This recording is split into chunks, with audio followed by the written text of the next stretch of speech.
Saat ibumu kan melahirkanmu, ayahmu tiada yatim nasibmu. Saat dilahirkan ke muka bumi, kebiasaan orang-orang kita di zaman sekarang, saat ada ayahnya, si anak mendengar panggilan ya waladi, ya ibni, wahai anakku, anak gantengku. Akan tetapi baginda Rasul sallallahu alaihi wasallam lahir dalam keadaan yatim. Nikmat yang dirasakan oleh baginda Rasul, kehangatan pelukan kasih sayang seorang ibu dirasakan oleh baginda Rasul pada waktu itu adalah hari pertama baginda Rasul berjumpa dengan ibunya, Ibunda Aminah. Bagaimana dengan keadaan ibuku? Maka orang tersebut mengatakan, ibumu telah kembali kepada Allah Subhanahu. Bismillahirrahmanirrahim. Assalamualaikum warahmatullahi wabarakatuh. Mabruk bimaulidil Habib sallallahu alaihi wasallam. Para pendamba syafaat baginda Rasul dimanapun antum berada, kali ini saya akan menceritakan sebuah kisah tentang baginda Rasul Muhammad sallallahu alaihi wasallam.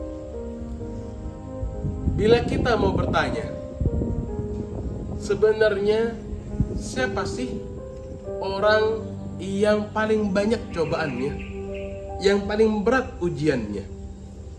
Bila kita berkata, sepertinya aku orang yang paling banyak cobaannya, aku yang paling berat cobaannya, maka sungguh demi Allah kita salah besar. Siapa yang paling berat cobaannya? Yakni baginda Rasul Muhammad sallallahu alaihi wasallam. Beliaulah yang paling banyak ujiannya.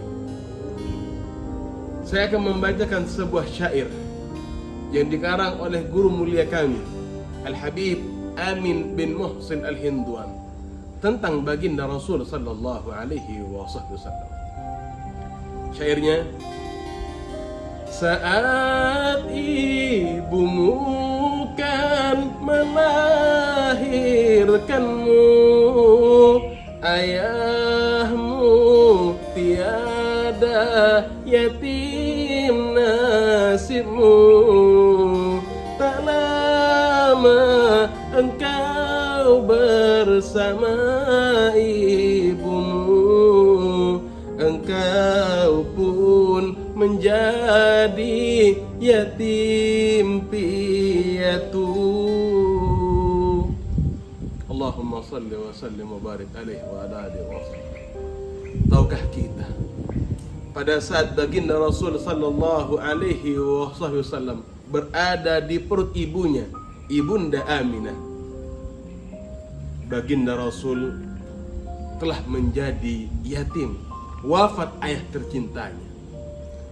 Saat dilahirkan ke muka bumi, kebiasaan orang-orang kita di zaman sekarang, saat ada ayahnya, si anak mendengar panggilan ya waladi, ya ibni, wahai anakku, anak gantengku. Akan tetapi baginda Rasul sallallahu alaihi wasallam lahir dalam keadaan yatim, tidak bisa merasakan kasih sayang dari seorang ayah. Baginda Rasul di waktu lahirnya diuji oleh Allah Subhanahu wa ta'ala dengan dilahirkan dalam keadaan yatim. Berjalan hari demi hari, minggu demi minggu, tahun berlaju cepat menjadi tahun. Baginda Rasul sallallahu alaihi wasallam sudah menjadi kanak-kanak. Di umurnya 6 tahun, Ibunda Aminah membawa baginda Rasul sallallahu alaihi wasallam untuk bersilaturahmi ke rumah, ke keluarga ayahnya yang berada di Madinah. Baginda Rasul yang masih kecil, digandeng oleh ibunya menuju kota keluarga ayahnya di Madinah. Bercerita ibunya kepada baginda Rasul sallallahu alaihi wasallam nikmat yang dirasakan oleh baginda Rasul, kehangatan pelukan kasih sayang seorang ibu dirasakan oleh baginda Rasul. Pada waktu itu adalah hari pertama baginda Rasul berjumpa dengan ibunya, Ibunda Aminah. Dibawa perjalanan menuju Madinah Al-Munawwarah, bertemu sama keluarga dari sebelah ayahnya Sayyidina Abdullah, bertemu dengan keluarga yang lainnya, hingga sudah saat waktunya untuk kembali menuju kampung halamannya di Makkah. Saat di perjalanan di sebuah tempat, Abwab Ibunda Aminah sakit yang begitu parah, hingga baginda Rasul sallallahu alaihi wasallam menyimpan kepala sang ibunda di pangkuannya. Saat disimpan di pangkuannya, dielus kepala ibunya, "Wahai ibuku, wahai ibuku, wahai ibuku." Baginda Rasul sallallahu alaihi wasallam melihat wajah ibunya. Umur baginda Rasul masih begitu kecil, melihat ibunya dalam keadaan sakit keras, dielus kepala ibunya, sehingga Allah Subhanahu wa ta'ala mengambil roh ibu baginda Rasul sallallahu alaihi wasallam. Baginda Rasul yang kala itu waktu kecil memanggilnya, "Wahai ibuku, wahai ibuku, wahai ibuku." Salah seorang yang menemani perjalanannya berkata kepada baginda Rasul sallallahu alaihi wasallam, "Wahai Muhammad, ayo kita gali lubang untuk ibumu. Bagaimana dengan ibuku? Bagaimana dengan keadaan ibuku?" Maka orang tersebut mengatakan, "Ibumu telah kembali kepada Allah Subhanahu wa ta'ala." Maka digalinya lubang. Baginda Rasul sallallahu alaihi wasallam berumur 6 tahun. Perjalanan pertama kali dengan ibunya, perjalanan yang begitu nikmat yang dirasakan oleh baginda Rasul sallallahu alaihi wasallam.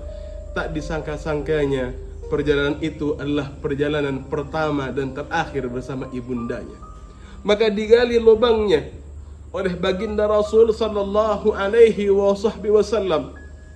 Diangkat jasad ibunya bersama yang menemani perjalanannya, disimpan ke liang lahat. Baginda Rasul mengebumikan ibunya dengan perasaan tangis, dengan perasaan yang sedih, hingga saat perjalanan pulang, saat mau meninggalkan ibunya, Rasul sallallahu alaihi wasallam melihat ke belakang, melihat kuburan ibunya, dan dia meneteskan air mata. Dilepaskan tangan dari yang mengajaknya untuk pulang. Dia memeluk ibunya, "Wahai ibuku, wahai ibuku, wahai ibuku." Sang penunjuk jalan yang menemani baginda Rasul mengatakan, "Wahai Muhammad, wahai Rasulullah, sungguh ibumu telah tenang di alam sana." Maka dibawalah baginda Rasul sallallahu alaihi wasallam ke kota Makkah, bertemu dengan kakeknya Abdul Muttalib.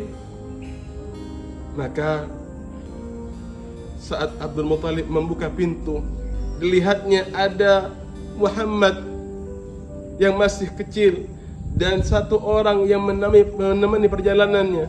Bertanya kakeknya, "Wahai Muhammad, aina ummuk? Mana ibumu? Mana ibumu wahai Muhammad?"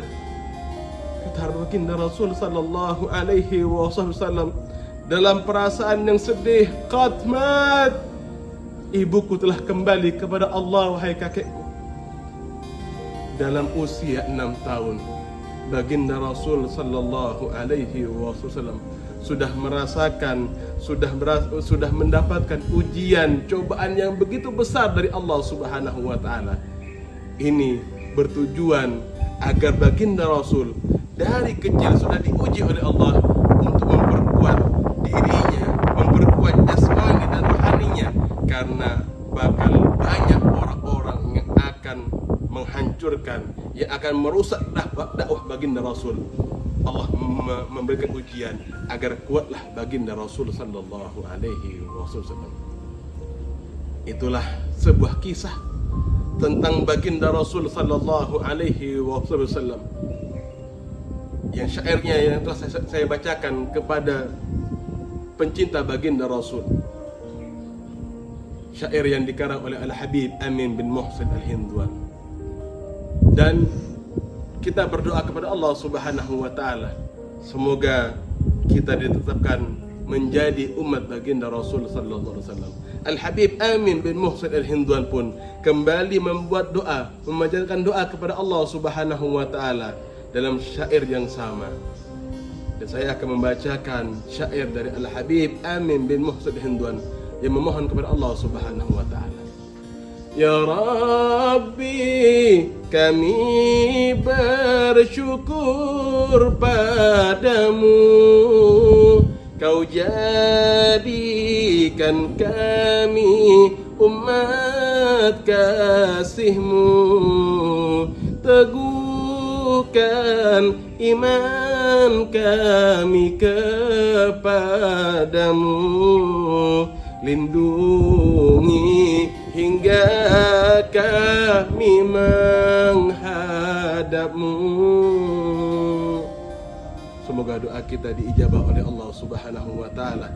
Nantinya saat kita kembali kepada Allah Subhanahu wa taala, kita didampingi oleh baginda Rasul sallallahu alaihi wasallam untuk masuk ke dalam surganya, berjumpa dengan Allah Subhanahu wa taala. Ini sebuah sedikit kisah tentang baginda Rasul. Semoga kita bisa mengambil pelajaran dari kisah-kisah baginda Rasul sallallahu alaihi wasallam. Semoga bermanfaat buat kita semuanya. Ini saja yang dapat saya sampaikan. Wabillahi taufiq wal hidayah, waridha wal inayah. Assalamualaikum warahmatullahi taala wabarakatuh.